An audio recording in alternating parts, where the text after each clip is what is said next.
Fala pessoal, hoje eu queria falar com vocês sobre um tema que para mim é bastante interessante, que é como é o processo de tomada de decisão, né? Uma das coisas mais importantes na nossa vida é tomar decisões. A gente toma decisões ao longo do dia milhares de vezes, né? Muitas de forma totalmente inconsciente, outras de maneira mais consciente, de maneira mais planejada, né? Então, por exemplo, tomar decisões como olhar para algum lugar, né? Como prestar atenção em uma determinada fala, como pisar no freio rapidamente do carro, são decisões que a gente praticamente não se lembra de pensar para tomar, né? Elas acontecem. Agora, isso não quer dizer que essas decisões sejam pouco importantes. Ao contrário, algumas delas podem representar você continuar vivo ou morrer, né? Imagina, se você está lá nos seus pensamentos, avaliando o que vai acontecer no ano que vem com a empresa, e está dirigindo e de repente um cachorro enorme passa na frente do seu automóvel, não dá tempo de raciocinar.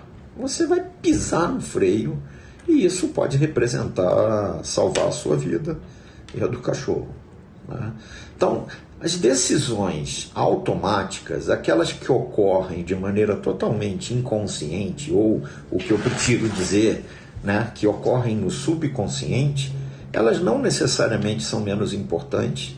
Ao contrário, talvez até por sabedoria da natureza, essas decisões não vêm para o âmbito do raciocínio, simplesmente porque não dá tempo, né? Porque é preciso agir rapidamente para salvar a vida ou para fazer algo que o organismo considera que é imediato, é extremamente relevante, né?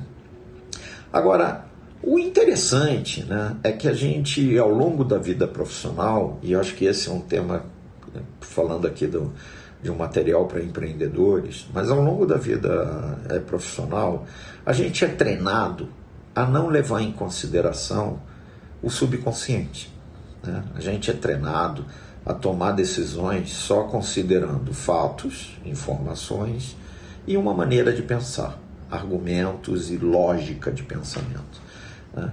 E a gente acaba se afastando dessa coisa que eu pessoalmente acho muito importante, que é o subconsciente, né? Na verdade, muita gente chama de intuição, né?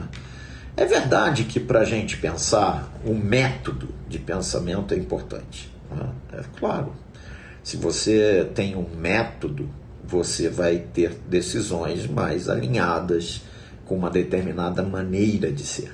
Então, por exemplo, um ambientalista, né? Uma pessoa que tem como foco a preservação da natureza. Essa pessoa vai tomar decisões totalmente diferentes de uma pessoa cujo foco é só o resultado financeiro de curto prazo, né? Os mesmos fatos, os mesmos elementos vão fazer com que essas duas pessoas tomem decisões totalmente diferentes. Então, sim, o método, a maneira de pensar, os princípios que você utiliza na hora de tomar a decisão são extremamente importantes, né? Então, o ambientalista, ele vai levar em consideração a preservação da natureza sempre com mais peso do que o resultado financeiro. Já o cara focado na questão financeira de curto prazo vai pensar muito mais no financeiro do que no meio ambiente. Então, o primeiro grande elemento nesse processo de pensamento é a forma de pensar. É o que eu gosto de chamar de paradigma, né? Então, se você quiser tomar boas decisões, você tem que refletir um pouco sobre o seu paradigma, sobre as regras que você deve usar na maior parte dessas decisões. E eu gosto muito de me guiar pelos meus princípios e valores. Então, meu paradigma, ele está sempre associado a verificar se a minha decisão está alinhada com meus princípios e valores e está alinhada com o raciocínio técnico, com o raciocínio, vamos dizer, científico que eu tenho em determinado assunto, né? Agora, também é verdade que não adianta você ter um método de raciocínio bem elaborado ou bem definido, né, se você não tiver acesso à informação correta. Então, o segundo grande elemento que a gente deve considerar no processo de decisão é o acesso à informação da melhor qualidade possível, né? Eu acho que aqui tem um exemplo muito interessante, que é o seguinte: há, 30 anos atrás, se você perguntasse a um médico se deveria ou não comer ovos, esse médico provavelmente diria para você para não comer ovos, porque os ovos eram considerados alimentos ruins para a saúde. E de onde ele tirava essa ideia, né? Da cabeça dele? Não, ele lia os documentos científicos, ele lia os artigos e sabia, pela informação científica, né, naquele momento, que era ruim comer ovo. Hoje, você perguntando a esses mesmos médicos se deve ou não comer ovo, provavelmente você vai ouvir uma história totalmente diferente, uma recomendação totalmente diferente, né?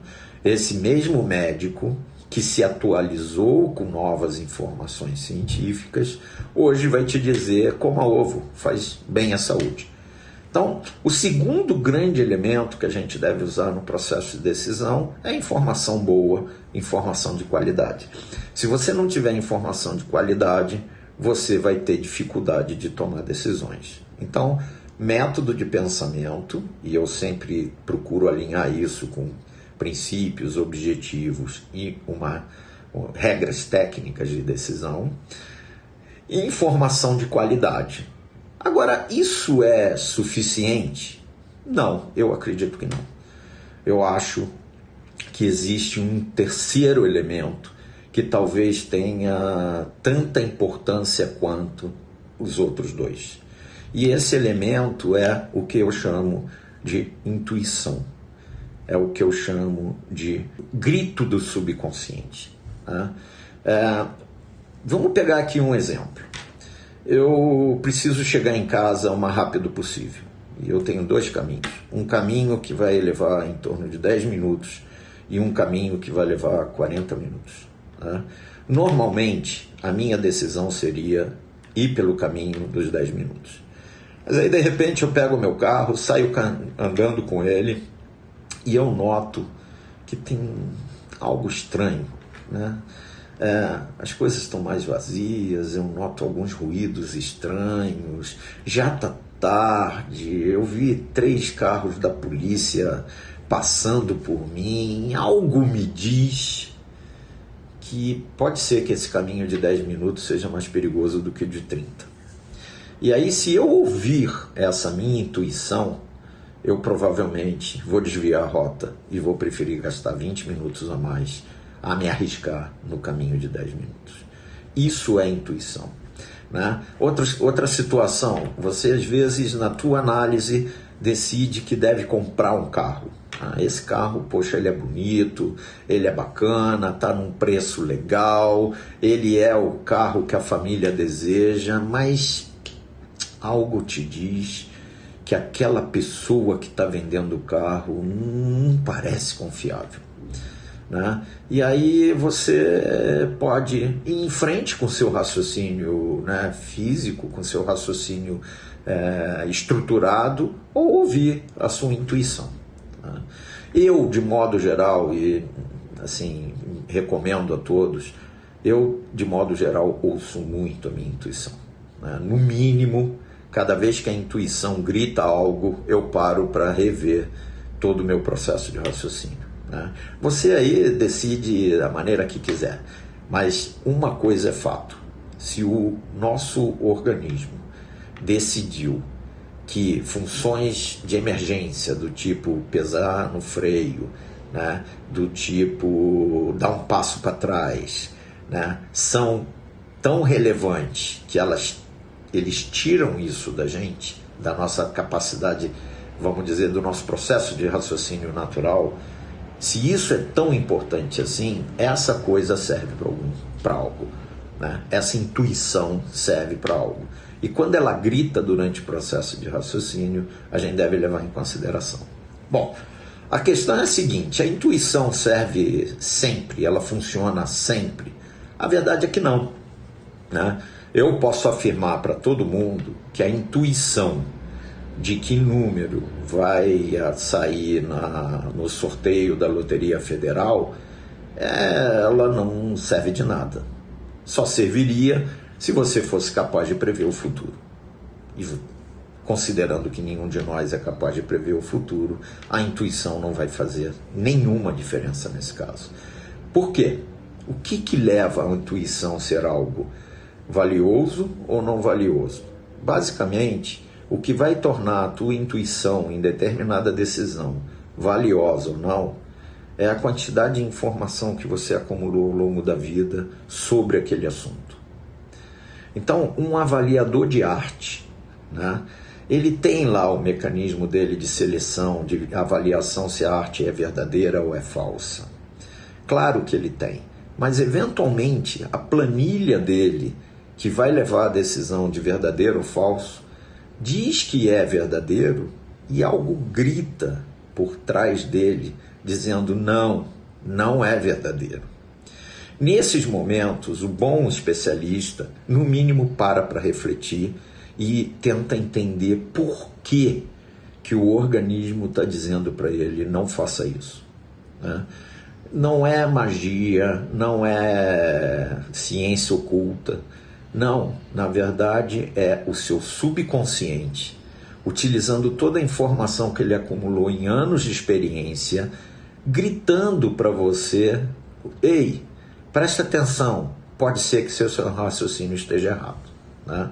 Então, a pessoa que utiliza a intuição de maneira sábia, ela acaba tomando decisões muito melhores do que a pessoa que nega essa intuição, né? Então é muito importante que você leve em consideração esse terceiro fator, né? Então, primeiro, uma maneira de pensar, uma maneira organizada de levar em consideração o que está em torno de você e ir em direção a uma tomada de decisão, né? E aí, nessa maneira organizada, repito, muito importante que você inclua seus princípios e valores, não somente a questão técnica, né? Segundo, informação de confiança, informação de qualidade. Sem informação de qualidade, a chance de tomar uma decisão errada é grande. E terceiro, ouvir a intuição, principalmente quando se trata de assuntos que você domina muito, né? Quando é um assunto que você não tem controle nenhum, você não tem domínio nenhum, provavelmente a tua intuição vai falhar, porque ela não tem dados para te ajudar. Mas quando é sobre algo que você conhece, respeita, né? Tem coisas que o nosso organismo é muito mais capaz de fazer no subconsciente do que o nosso próprio raciocínio. Então esses três elementos são fundamentais no processo de decisão, tá? Último recadinho: se você gostou do vídeo, dá um like, se inscreve no canal, né? É esse tipo de ação que nos ajuda a manter o trabalho. Outra coisa, entendeu? Não entendeu? Tem dúvida? Discorda? Dá o seu comentário. Coloca aqui embaixo o seu comentário, ajuda a gente a refletir sobre o assunto, né? Conforme eu costumo dizer nos meus vídeos, a gente só constrói algo novo trabalhando junto, né? E é muito legal quando a gente interage com as pessoas que assistem nosso material. Obrigado e até a próxima.